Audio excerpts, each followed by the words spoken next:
Breaking news, the Florida Attorney General has called for an investigation into Bloomberg's felon voter activation plan. We'll talk about that and more today on Jay Sekulow Live. Live from Washington, D.C., Jay Sekulow Live. Phone lines are open for your questions right now. Call 1-800-684-3110. That's 1-800-684-3110. And now, your host, Jordan Sekulow. So we talked about it yesterday on the broadcast, and now the Florida Attorney General has taken action. Florida Attorney General Ashley Moody has asked law enforcement Wednesday, that's yesterday, to investigate a voting rights group backed by Mike Bloomberg that could restore the franchise to thousands of former felons by paying their legal fines and fees. And remember, this is Bloomberg picked a specific group, African Americans and Hispanics, so that they would be more likely to vote for Joe Biden, and then told the Washington Post that. I mean, in their plans, they said, we're doing this to get votes for Joe Biden. It's easier than trying to convince people by advertising or persuasion to vote for Joe Biden. Easier just to get a group of felons, pay off their fees. That's something that a group in Florida handles for Bloomberg. So now that group, which, by the way, said, they tried to get out ahead of this, and the head of the group said, we don't agree with the partisan way that Bloomberg is doing this, but we're going to accept the donations anyways because we want to get more felons, cleared so they've got their legal status back and their right to vote, amongst other things. I don't think that's going to cover them. So now, this is what the Florida Attorney General said. After Bloomberg gave Florida Rights Restoration Coalition $16 million to pay the fees of 32,000 select felons who would be likely to vote for Joe Biden, this is what happened. Quote, today I sent a letter to the Florida Department of Law Enforcement and the FBI into potential violations of election laws. That's from the Attorney General of Florida. And I've instructed the statewide prosecutor to work with law enforcement and any statewide grand jury that the governor may call. Interesting there. So we've learned a little bit more about the Florida law. I want to go to Andy Acott about this because, Andy, it looks like the Florida governor does have a role to play here. We see the Attorney General say that a grand jury could actually be called together by the Florida governor, by Ron DeSantis. That's a very good thing, and I hope Governor DeSantis does have statewide grand jury authority. Apparently he does, to call a statewide grand jury into effect so that they can examine whether or not the statute in Florida, which prohibits the buying of votes, because that's all this is, the buying of votes of a targeted group of people who are going to vote liberal Democrat, Biden, Harris, and he's doing it with just brazenness, Bloomberg. He doesn't care what the consequences may be. He's announcing it, told the Washington Post, told the world about it, and it's sort of, you come and dare do anything to me and I'll fight you because I've got gobs and gobs of money that I can put up against you. But I think that the Attorney General of Florida is doing the right thing, and I hope the governor does impanel a statewide grand jury quickly to look into this. Folks, this is something, again, we have got to watch out for this. Again, sowing election chaos, sowing this distrust in results with the American people. Vote buying. The buying of votes of black men by Mike Bloomberg. It's now being investigated. And you've got the Florida Attorney General. I was on Sean Hannity's program with Congressman Gates. We called on that. We said that's the way it should go. Congressman Gates led the charge there of contacting the Florida Attorney General. And I said it's the right thing to do because it does look like it violates Florida law. Here it is, this is the Florida Title IX of the Florida statute. Of course, there's federal statutes on this as well, on specifically violations of election law, corruptly influencing voting. It's Title IX, Section 104.061. No person shall directly or indirectly give or promise anything of value to another, intending thereby to buy that person's or another person's vote or to corruptly influence that person or another in casting his or her vote. So that is, again, breaking news that the Attorney General in Florida has taken this step. We're taking your phone calls at 1-800-684-3110. Of course, we're gearing up for a nomination battle as well, as President Trump set to announce who he has chosen as his Supreme Court nominee at 5 p.m. Eastern Time on Saturday, with hearings starting as early as October 12th, maybe even earlier, in the Senate Judiciary Committee. We'll talk about that and more. 1-800-684-3110. Also, President Trump taking action for life when we get back.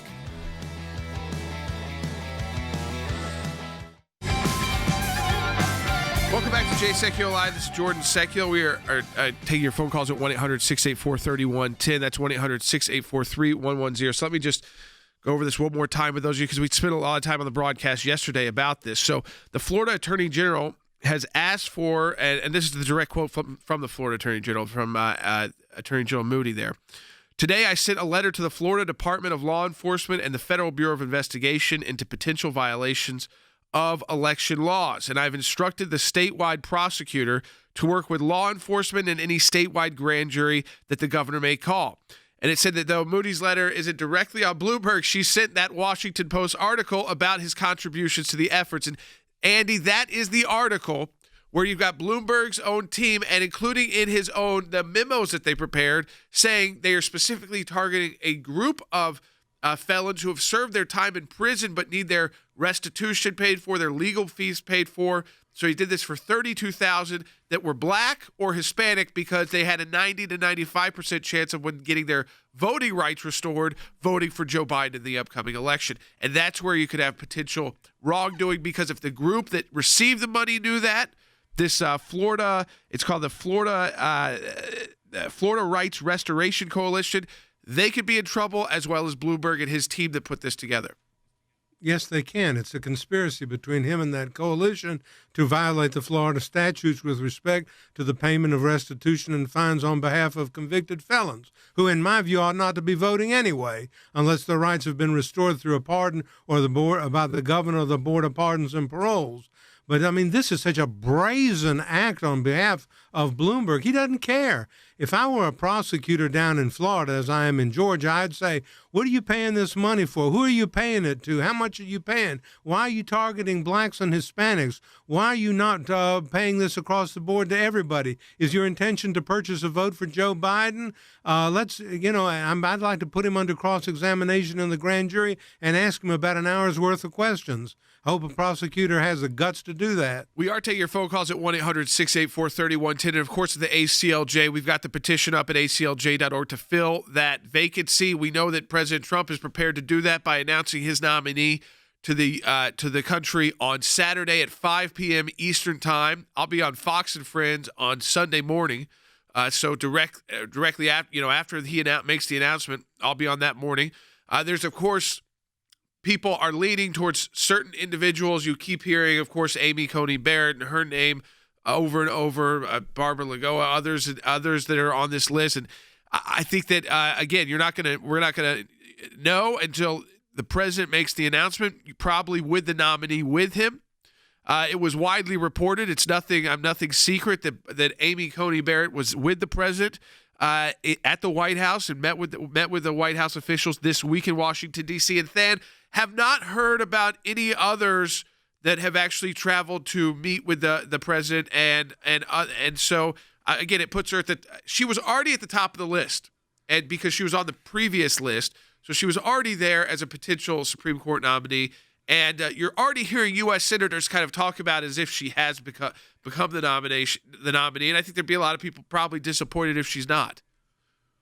Yeah, she traveled to Washington, D.C. to meet with the president, and I think the natural conclusion there is that she is the front runner. And I think the president has even acknowledged he's considering her very carefully. Of course, he also said he was going to meet with Barbara Lagoa in Florida, so it's not Washington, D.C., but there's a meeting there, and certainly a consideration. It sounds like he's had conversations on the phone with other candidates. But Jordan, I mean, you know this president better than I do. At the end of the day, until he walks out on Saturday and tells us who that nominee is, we don't know, and it's up to him. I will tell you this, though, Jordan. I think the people on this list, these are people that all of us in Washington, D.C. who care about this issue, we've looked at them, Jordan. So there's not going to be a surprise. It's going to be very easy to get up to speed. You know, Chairman Graham has talked about these October 12th hearings. The idea that that's rushed, Jordan, what a joke. Everybody's got a file on all these candidates anyway. They could do that hearing tomorrow and be prepared to question these candidates if they needed to, Jordan. If you did your due diligence, you could have already pulled all this information on every single person on the previous list. You've had it for 5 years now.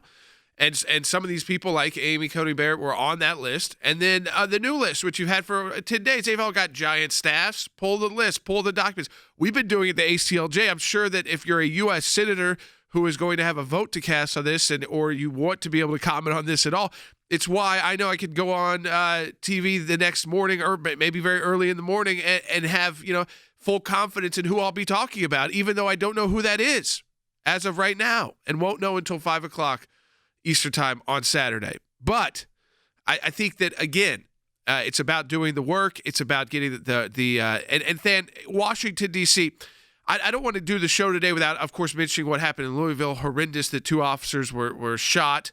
That person has been apprehended. There's, of course, these protests erupting over Breonna Taylor. I'm not going to get into all the details of that case. It's been widely discussed in the media.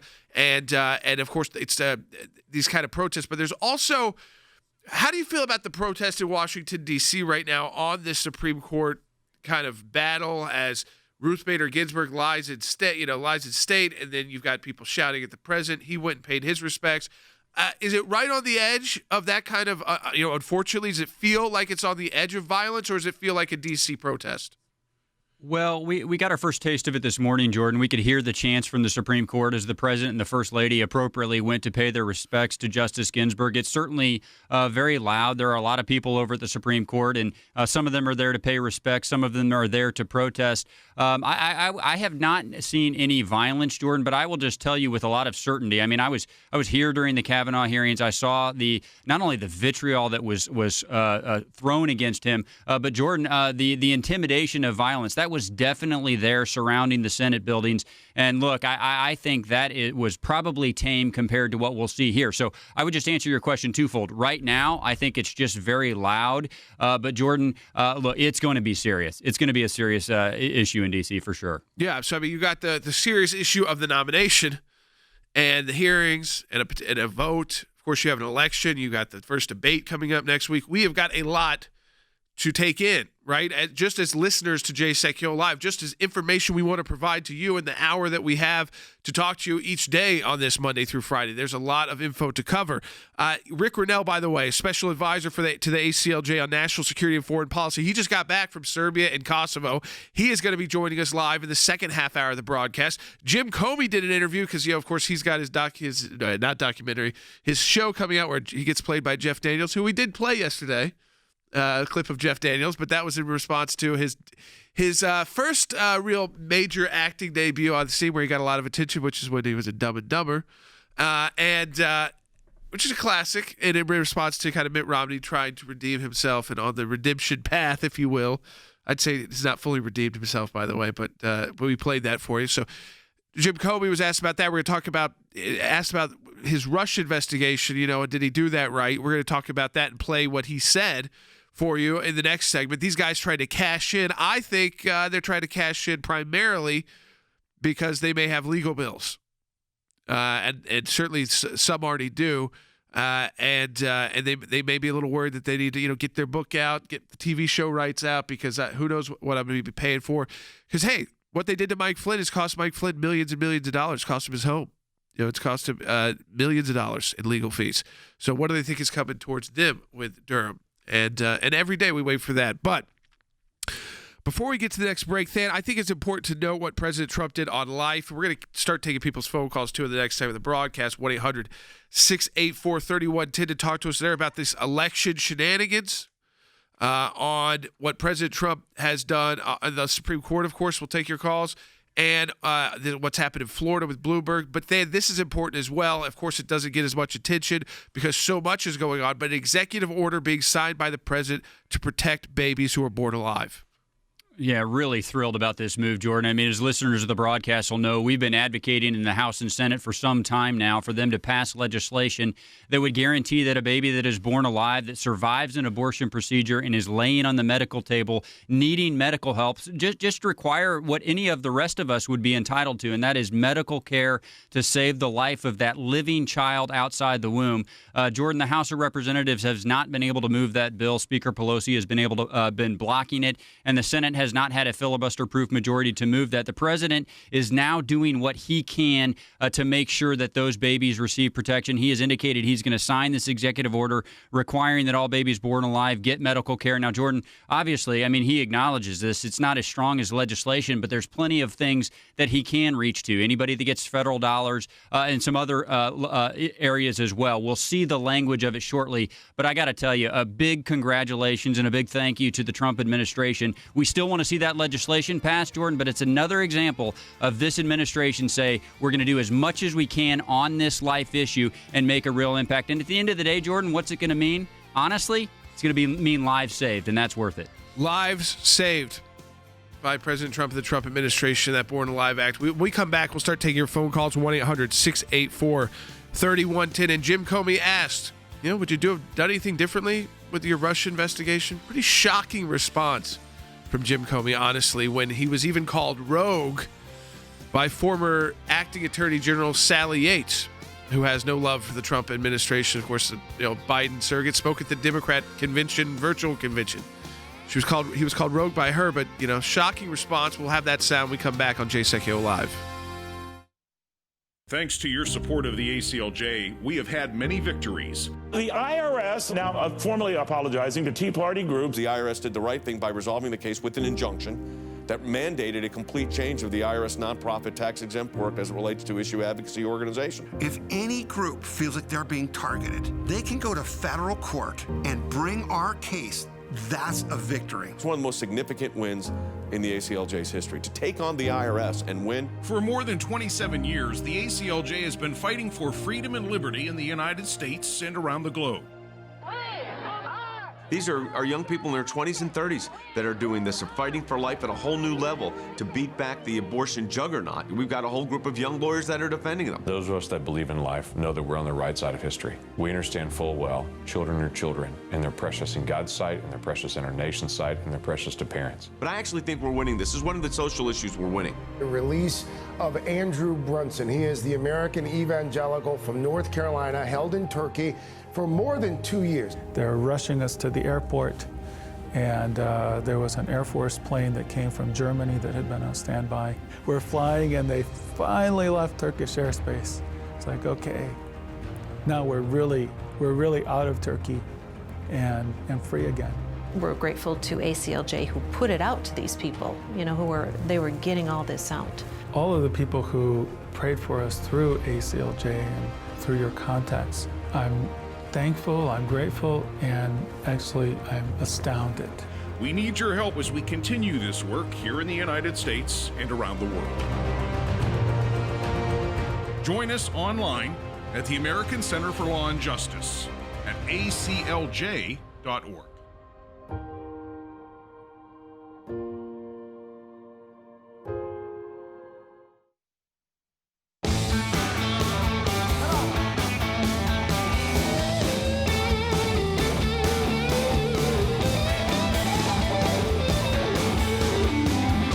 So listen, Jim Comey, he's on television. He's talking about his show. He's got the show, The Comey Rule, which is what? There are no rules as FBI director. That's what it should be. There are no rules. There's no such thing as the Comey Rule, and he was a fired FBI director who will go down as kind of a horrendous mark on the FBI. But of course, he's trying to make money, so he's on Washington Post Live. Huge show when you're on that Washington Post web show. And he gets a question from Roxy 2 from Florida. Take a listen, bite one. This is a question from Roxy 2 from Florida. If anything, what would Mr. Comey do differently about the Russia investigation? Yeah, about the Russia investigation, so meaning the counterintelligence investigation into what Russia was doing, and then after that began into whether any Americans were working with them, focused on 4 people associated or formerly associated with the Trump campaign. I don't think that I would do anything differently in the main. I would not do anything differently in the main. Andy, I want to get both Andy and Than's reaction just to that.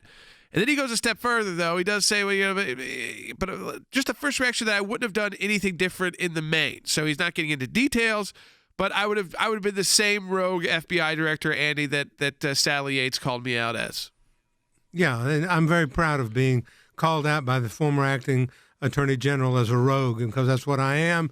And again, another brazen statement by Comey, who's a despicable person, pious within himself, self-righteous.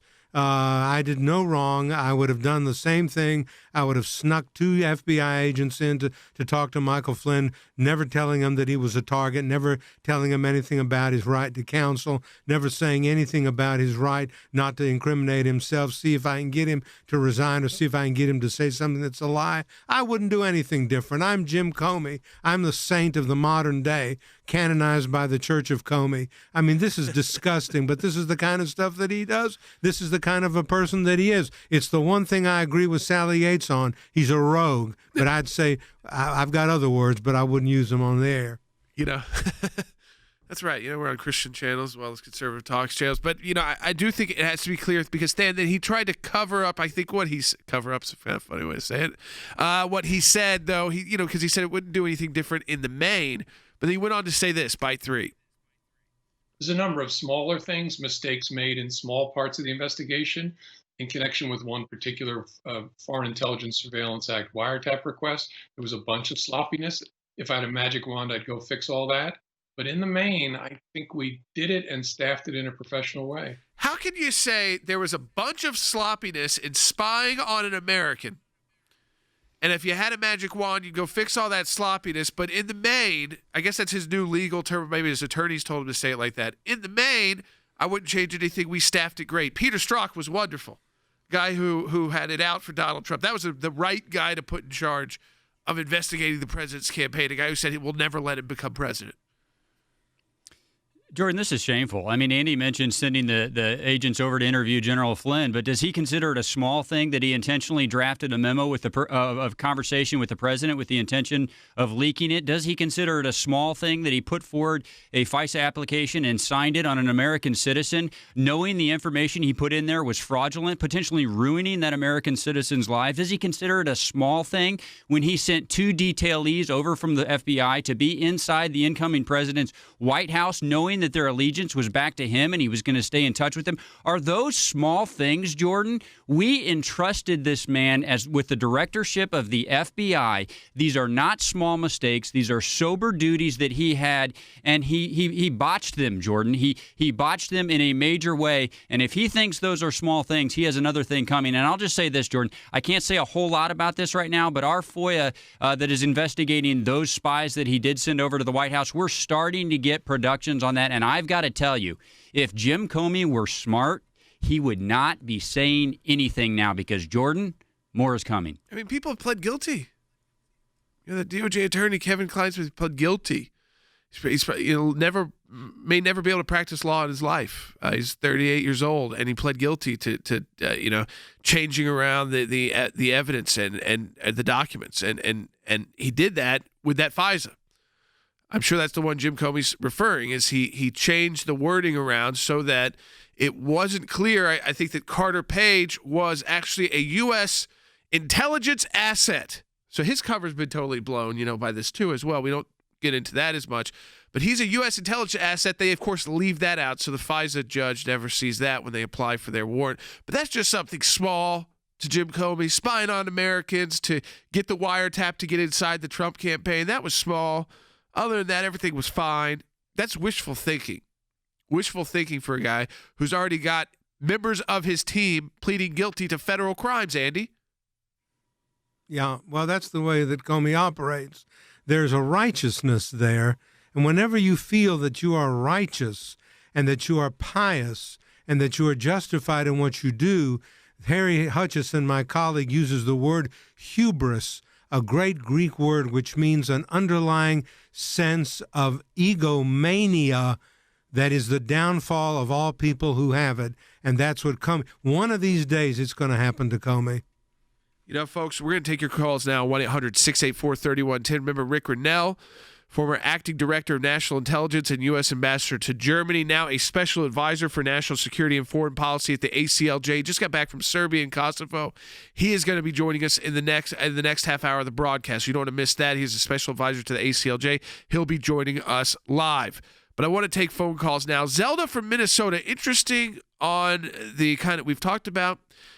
And, of course, it's no surprise Zelda is in a key battleground state and election shenanigans and trying to sow distrust and chaos with our election results. Zelda, you're on the air. Yes, I'm calling in for the purpose of maybe helping others, too. A few days ago, we received, not requested, absentee ballots for my whole family. And so I'm wondering, should we address this? Should we worry about it? And if you could just help, inform us what we could possibly do. Well, we need to actually look at this. I don't know, Than, off the top of my head, if Minnesota is one of those states sending them out to everybody. There are states that have decided to do that have decided basically they're going to send a ballot to every register. Now, Zelda, did they get the right people? Like you said, it was 4 people in your household. Are those 4 eligible voters? Yes, they are. Yes. Okay. I'm older and I live with my daughter and my son-in-law, and then one other person in the house. Okay. So they got the people right. And we'd have to look, and we could do a quick Google search, I guess, just to see if Minnesota's sending it all. But it doesn't seem like that would be a mail-in ballot if these were marked absentee. Yes. Yeah, I mean, so unless they're trying to get around the rules, Stan, which I think, in some counties, I've seen it say that they're calling them absentee ballots and they're using them as absentee ballots, but then they're saying it's really mail-in ballots. Yeah, Zelda should definitely check, Jordan, and we can help with that as well. Yeah, stay on the line, but I Zelda, would say we'll this. Get your information. Yeah, I mean, assuming Minnesota is sending them to everyone, they can still vote in person. Just the fact they received an absentee does not mean they cannot vote in person. If they prefer that, they still would be able to, but we need to check Minnesota specifically. I would also, Zelda, I would make sure, because if you didn't request these, once we find the law, don't rely on those. Go vote, people. Yeah, Andy? My feeling is throw those ballots in the trash. If God gives you the ability, you go and vote in person. Maybe keep them for the ACLJ, though, in case we need to look into what's going on in Minnesota. Yeah.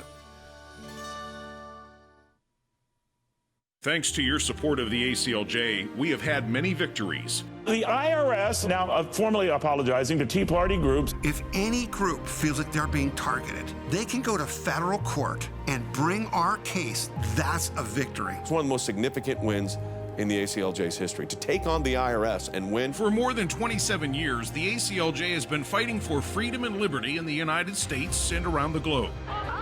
These are young people in their 20s and 30s that are doing this. They're fighting for life at a whole new level to beat back the abortion juggernaut. But I actually think we're winning this. This is one of the social issues we're winning. The release of Andrew Brunson. We're flying and they finally left Turkish airspace. It's like, okay, we're really out of Turkey and free again. We need your help as we continue this work here in the United States and around the world. Join us online at the American Center for Law and Justice at aclj.org. Live from Washington, D.C., Jay Sekulow Live. And now, your host, Jordan Sekulow. All right, welcome back to Jay Sekulow Live. We are taking your phone calls at 1-800-684-3110. And remember, Rick Rennell joining us in the next segment of the broadcast, ACLJ Special Advisor for National Security and Foreign Policy. He just got back from Serbia and Kosovo. Again, the historic deal made there between those two nations where they're going to start having this economic relationship that they did not have. Of course, that would be an exchange of people as well. And in Kosovo recognizing Israel, which is a predominantly Muslim country, recognizing Israel. This was kind of like the first one to come out. And then that was followed by the UAE and then Bahrain. So you've got that as well. So we'll talk about Rick with that. And also about, even while he's been overseas, I've seen he's been still active on social media and these attacks on potential nominees to the Supreme Court that are already being thrown out. And we've got a question about the court packing, so I want to take that right away. Bill in Wyoming, on line one. Bill, welcome to Jay Sekulow Live. You're on the air. Good day, and thank you for taking my call. I just got a quick comment first. If I got one of those ballots sent to me, I think I'd take it to the office of whoever's taking care of that and let them get rid of it. Now to my question, is it, let's say the idea that this year we vote everybody in so that we've got a complete Republican House and Senate, as well as President Trump getting reelected. Couldn't they set up an amendment into the Constitution that prevents packing that in the future, packing the Supreme Court in the future? Well, listen, I think you'd have to change the Constitution. I mean, the Constitution is clear. Congress sets these rules. It does have to, of course, anything that goes through Congress does have to be signed off by the president. You've got the veto issues there, things like that. But you would have to go through the constitutional amendment process to prevent, I guess, the court from being changed. Hasn't been changed since 1895, so it's been pretty stable at 9 justices. But then you could do it. I think, again, these threats need to be ignored. They are constant. They are consistent from the left, and they should not stop any of Republicans in the U.S. Senate or the president, who's not going to be stopped by them. He's not worried about these threats, from moving forward and filling this vacancy. Yeah, and the amendment to the Constitution has been proposed by some, Senator Rubio and others. But look, I think just to be very candid with the caller, I mean, the hurdles it would require in the United States Senate and ratification in 3/4 of the states, that's a very high hurdle. So look, just electing a simple majority in the House and the Senate probably does not get you there. I would say this, though, Jordan. I mean, I think Republicans and Democrats should be in favor of consistency on the Supreme Court to keep from undermining their credibility. But I don't think you're going to be able to get that over the line just in this election cycle. So I think we have to be mindful that these are threats that the left has made in Washington, D.C. for a very long time. I do suspect they might try them in the near future, but I think I would try to beat them there. I don't think you get over that hurdle, Jordan. All right, folks, I think is Rick Renell. He's connected to us now. So Rick is our special advisor for national security and foreign policy. Of course, he is a former acting director of national intelligence, U.S. ambassador to Germany, just leaving. There's a cabinet level position, so he just had left the Trump administration. And he's just in Serbia and Kosovo. And Rick, I just wanted, we have about a minute and 20 seconds till we get to our first break, but tell people about your trip. Well, Jordan, it was truly amazing. And I'll give you a little bit of breaking news here that I'm just finding out about this trip. As you know, we've had a lot of discussion back and forth, but both sides have agreed to rename a lake that has been, it's largely in Kosovo, but some in Serbia, and they've not known what to do with this lake. They're renaming the lake Lake Trump. Wow. I mean, this is because it's historic, because these were countries that were basically at war with each other, and now they've got these economic exchanges going on that you were able to broker, and this is historic for them. It's like there's a I think a neighborhood in Israel, Jerusalem, named Trump too. I mean, this matters to these people. You can kind of grin at it, but it's also very historic and it's meaningful. Very meaningful, very historic for a Nobel Peace Prize for all of his work to bring these two together. Economic normalization is the step that we've made. Okay, Rick Renell is going to be joining us too this next segment of the broadcast, so we're going to get into more issues with him. We come back on Jay Sekulow Live. Remember, we've got the petition up at ACLJ.org to fill that vacancy at the Supreme Court. Sign it, ACLJ.org. We'll be right back. Because of your support, because of the support of every member of the ACLJ, one of the practice areas that we've been able to develop is Freedom of Information Act requests, or FOIA requests. It's thousands of pages of paper, and in those thousands of pages of paper, you usually find a nugget. The goal here is to gather the puzzle pieces. Sometimes you don't know which ones will be important until they become important. Government agencies acting out of control. We have exposed that in our FOIA litigation, and we do that every day that we bring these cases. It is your statutory right as an American citizen to have access to documents that reveal how the government is functioning, how your government is functioning. Do you remember the Iran deal? There was a video about what took place on that deal, and it was edited. And the edit took out the key part of what was going on. State Department, White House, editing videos to keep it from the American public. How do we know? Because our FOIA litigation got that document. We took it to the IRS. No one ever does that. And because of it, it's a very weak government agency that used to be the scary government agency. What the IRS was doing was violating the Constitution and statutory law. Because of the litigation we engaged in, it's a different agency. They can't do what they were doing before. And they've been hiding behind in the shadows. These FOIAs bring them to light. All of this information came because we went to court to get the information. Many times when we make these requests, the requests actually end up in court as the bureaucracy fights back to withhold the information. But that's okay because the law is on our side. We are entitled to the information that is in these requests that we have made. We've got the declassified list of Obama administration officials who started asking to unmask. We have caught them now. They have no one in there to protect them anymore. They were used to the bureaucracy protecting them. Those of you that support the ACLJ, this is what it's all about at the end of the day. Think we haven't been on this, folks? We've been on it.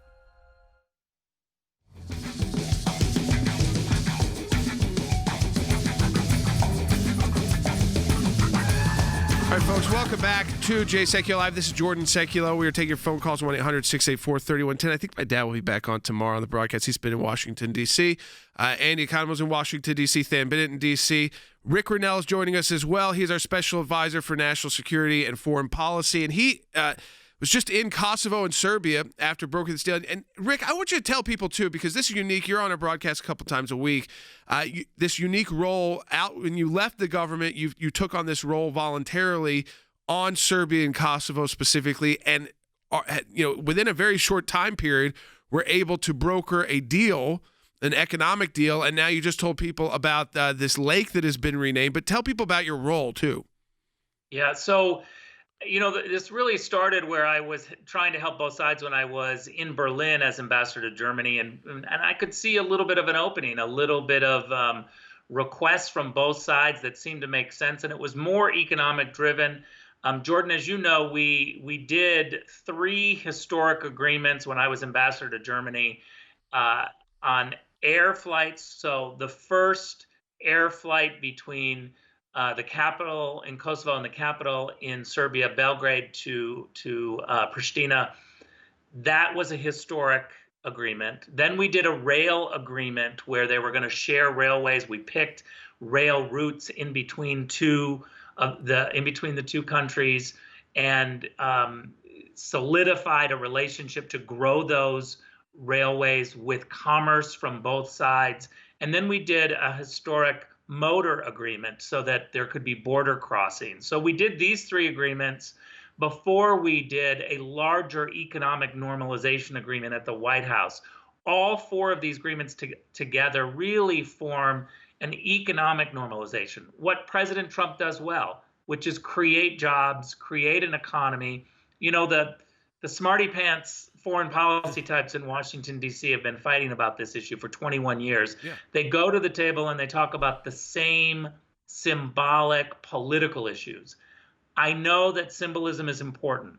I know that there are some political issues of high importance, but we can't make progress if we just sit there and try to not talk about the elephant in the room, which is job creation. Young people leaving Pristina, leaving Belgrade by the droves, going to Poland and Hungary and Germany and other places. So this has become an issue for the region, the entire Balkan region, of just trying to do economic normalization. President Trump had the vision, we implemented it, and you see now this historic agreement that even the Nobel Peace Prize Committee members have to take notice because of the nomination for President Trump in doing economic normalization between Kosovo and Serbia. And Rick, this launched, then you had the announcement on Kosovo and Serbia, and then we had the announcement on the UAE, and then Bahrain, and we hear that there's 5 to 9 more additional countries that are coming, and they're all centered around this focus, this new way of thinking. And we talked about this last week when you were on, and since then you've been back in those two countries in Kosovo and Serbia. But this new way of thinking about economic partnerships, exchanging people, exchanging commerce, and many of those young people who as you talk about these conflicts that existed, maybe for 21 years they've been trying to figure out in Washington D.C. how to fix it. These are young people just looking for a job. They want to get out of their parents' house like everybody does. They want to be able to provide maybe for their family. And yes, these conflicts, it's not like they're not in the background of their life. That was more recent than it's a recent activity. If they weren't involved, likely they have a dad, a brother, somebody who was, a grandfather who was. Okay, so it's recent. But still, more important that you can put food on the table. Yeah, look, I mean, you hit it on the head. These are very serious political issues, so we don't want to dismiss them. But they were largely 21 years ago, and so the emotions are still there for many people. And those problems and those issues need to be solved. There needs to be a reconciliation. There needs to be a time where we have a truth and reconciliation process, which has begun, but it really has not finished.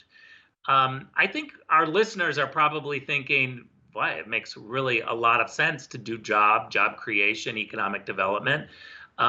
Symbolism doesn't put food on the table, but jobs do. And so I think our listeners are thinking that seems like such a no-brainer to go after the economic side first. I'll tell you what, though, Jordan, it's not a no-brainer for the Washington, D.C. types who constantly just want to talk about politics. And so the outsider status of Donald Trump and the ability that he has to not think like the Washington, D.C. types, to not go back to the same old table with the same old arguments. Joe Biden has had this for 47 years. The Obama-Biden administration did very, very little, if anything, for Kosovo and Serbia. And so I think that our listeners have got to recognize that the outsider status is what produces these incredible deals, because it's kind of bringing realism to these arguments. Yeah. If we left it up to the Washington, D.C. types, we would still be sitting at a table of politics, talking about politics and wondering why we can't solve these issues. I have to applaud Donald Trump in how he thinks.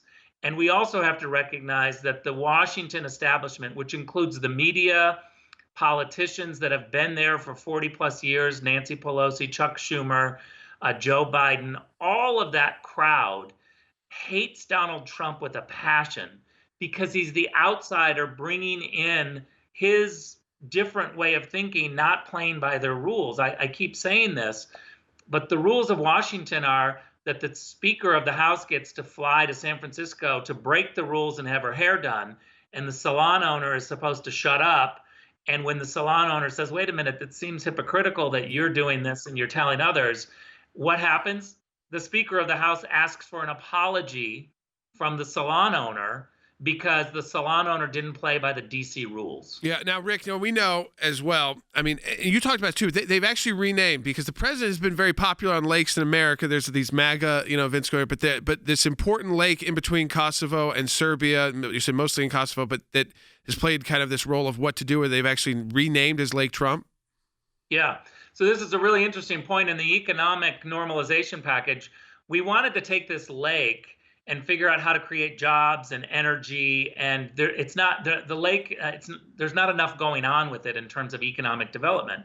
So our Department of Energy said, we will send in a team of our experts and engineers to do a feasibility study around the lake to figure out how to create jobs, how to create some energy projects, how to utilize the lake better for the people. And the fight that I had between the two sides was, yeah, that feasibility study and job creation sounds amazing, but we got to call it the Serbian name, or we got to call it the Albanian Kosovo name. And so there was this incredible fight about the name. And so I kind of jokingly said, weeks later after we wrestled through the agreement and we're still having a fight about the name, I said, well, I'm just going to keep referring to it as Lake Trump so that I don't have to pick one side or the other to make the other side angry. And both leaders jumped at it and said, I'm okay with Lake Trump. Let's call it Lake Trump. I mean, there you go. I mean, this is how you're thinking differently. Now, the final, I know Than had a question for you, because you've been through this process. We know there's like a war on the election, And now with this seat that has opened up on the Supreme Court since last time you were on the air, I mean, it just happened the next day. And I know you've commented on it even while you've been traveling overseas. But then it's because you've been through the confirmation process, Rick, and we know this one, unless they just do what they say, which is they may boycott the hearings, which I wouldn't mind so much for the nominee if the Democrats boycott the hearings. But Dan, I know you have a question for Rick on that. Yeah, Rick, good to see you again. And Jordan's right. Because you've been through this process, I wanted to get your feedback on this. I mean, we don't even have a nominee from President Trump yet, and already we're seeing the attacks. And I actually just wanted to start by thanking you for responding to one of them and giving you an opportunity maybe to expand on it, because Judge Barrett, who's also just recently been through the process, was attacked by the Washington Post for years ago, writing that she wanted her life to build the kingdom of God. Pretty generic language. You tweeted back, Rick. You said, the Washington Post comes out swinging at Christians. This is a basic tenet of Christianity, Ron. Stop the bigotry. So, Rick, I just say thank you, and maybe give our listeners a taste of what is to come. If it's Judge Barrett or really any of the others, what are they going to expect here? Hey, look, let's upset the Washington press corps completely. I feel every day that I am building the kingdom of God. Every morning I wake up.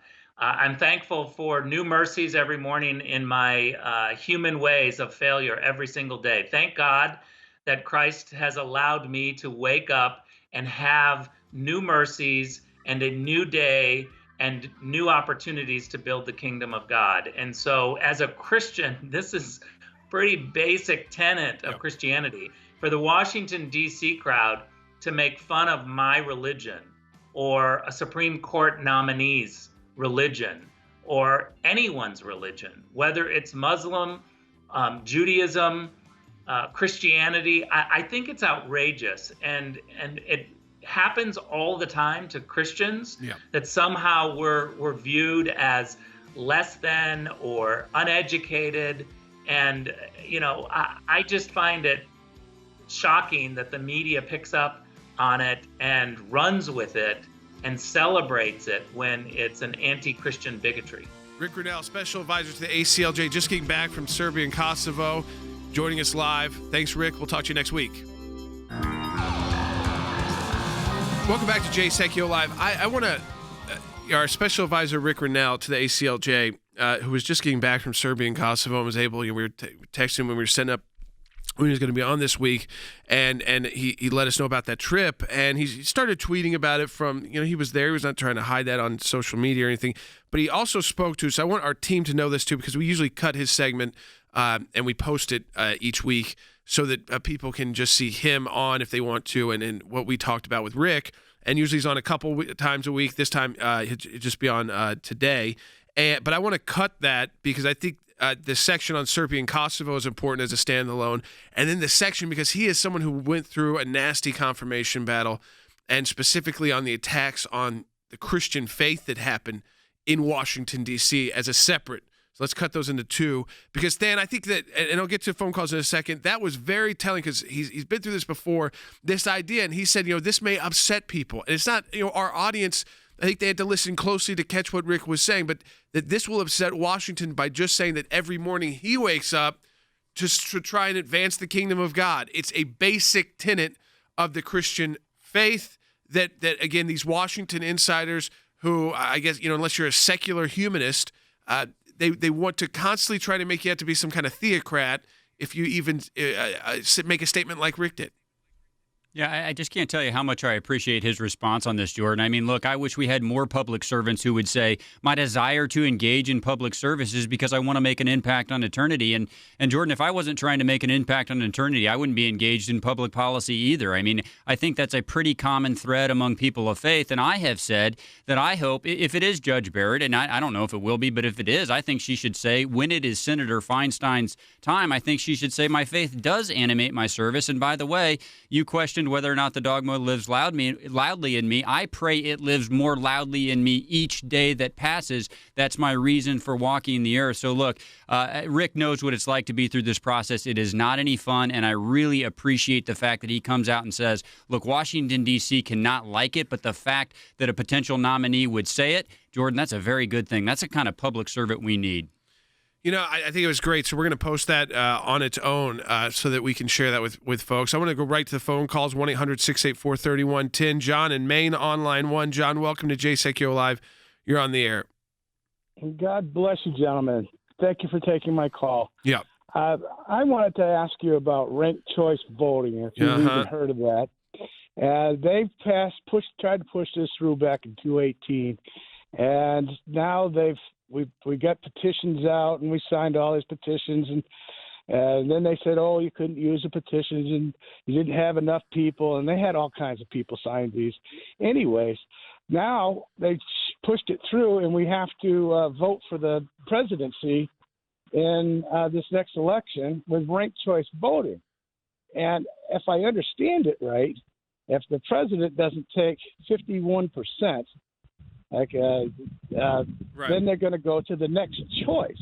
But my next choice can't be Donald Trump again. It has to be Biden. Or if there's a liberal, a libertarian or something, or someone else going. I don't even know if anybody else is running again in Maine. But, like Susan Collins, if I can't vote for her, then that goes to Sarah Gideon. If they don't get all the votes, so they redo it, and they redo it until they shuffle the cards until they get the cards they want. It seems like to me.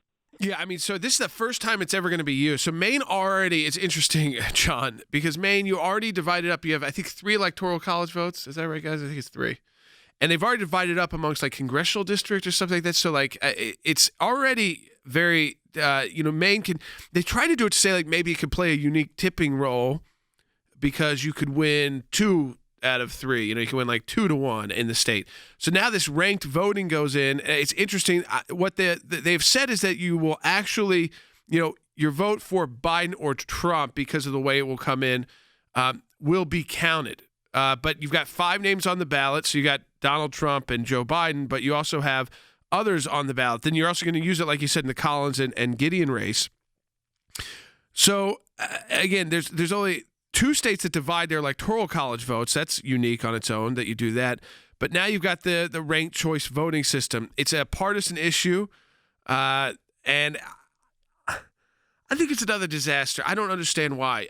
Why you can't just have vote for who you want to vote for, because you're letting bureaucrats start deciding things. I was trying to look into this more very quickly while I'm talking to you on the air, and federal courts are looking at this as well as we're talking to you, John, on the air. Because it is bizarre, Than. I don't know why these states can't just say, here's who you had to vote for. You can have multiple presidential candidates. They don't have to only the 2 major party. Of course, there's different ways to qualify in each state. But just cast 1 vote. Why you need to rank votes? Why do individual voters need to rank, and you can't rank all 5 to President Trump? I guess that's what John is saying. I would have to check that, though, because maybe you can't actually put all 5, rank them all towards 1 candidate. Yeah, I don't know all the nuances, Jordan, but I'll tell you right now, I don't like it. I really don't. I think it creates confusion, and I will predict right now that this will be one of the many states that is challenged and litigated after election night, so it just makes it more complicated. I personally don't like it, and I do think it will create chaos. I will tell you this, though, Jordan. I think it's another example of why we do need the state laboratories to be in charge of this. If you pulled it to the federal government, Jordan, and the left in Washington, D.C. decided that they were going to have ranked voting across the nation, then you have mass chaos. So hopefully this will at least be contained inside Maine, inside 1 state. But I will tell you, for my money, I don't like it. No, it sounds horrendous.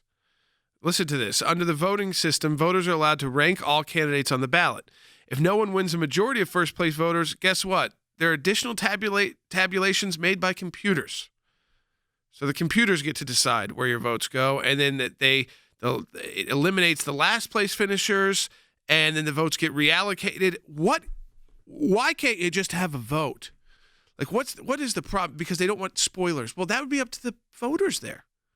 They want spoilers. You're already dividing your very few electoral college votes. I think the last time around, it was Hillary Clinton 2, Donald Trump 1. Probably net 0 to either one of them. It did not get them either one a very important role. You're already doing that. And so you're dividing your electoral, and now you're making it impossible for your people to vote. I want to get to more phone calls, but again, I think what Maine, these states playing with this during the presidential election is not the time to test new ways to vote. It's just not the time. Even though that role is given to the states to come up with, it's not the time. Do it during a local election. Do it during a midterm. Don't do it during a presidential election. Tony in New Jersey, line 2. Tony, you're on the air. Yes, hi. God bless Rick Grinnell and all of you at the ACLJ team. I have one just very simple question. I'm a disabled American living in Jersey. Yep. And I'm very, very worried that now they have decided to go all-mail voting, but I refuse that. I want to vote like I always did, in person, sign my name, and get my vote counted. Can they stop me or make it so hard for me that I won't be able to do that? Well, the question is this, Tony. I want you to stay on the line, and we're going to get your information, because if you're, and these are laws that are changing as we speak on the air. But the question is, is there a place for you to go vote? You know, and is there going to be a place for you to actually go and cast a vote, or is it all being done by mail? We need to look in that in New Jersey, and we need to get your information as well. We will do that for you at the ACLJ, because we can represent and help people at no cost because of our supporters of the American Center for Law and Justice, how we bring on people like Rick Grinnell as special advisors quickly after they leave the cabinet, is because of your support of the ACLJ. It's why we have this broadcast each day. We can assist people as well, because the laws are changing all around the country on voting, from Maine to New Jersey and across to Arizona as we speak. We'll talk.